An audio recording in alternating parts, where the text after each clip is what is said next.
Halo, perkenalkan nama saya Muhammad Bintang Kadafi dengan NIM 28025382990. Kali ini saya akan menjelaskan jawaban saya untuk nomor 2, yaitu em, melakukan normalisasi pada formulir rekam medis rawat inap Rumah Sakit Sehat Sentosa.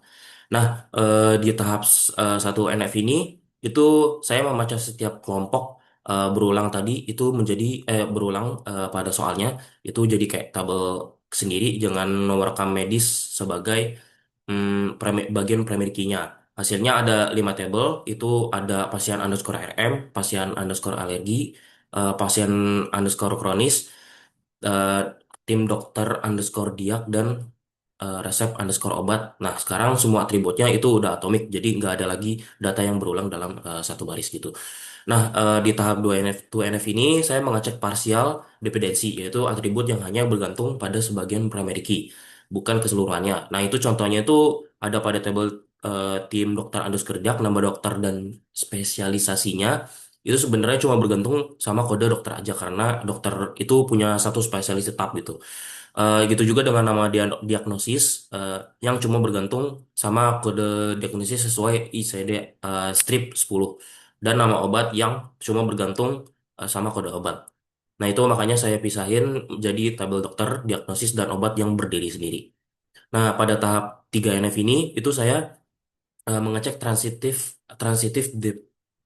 dependensi, yaitu atribut non key yang bergantung pada atribut non key lain, bukan langsung ke primary key.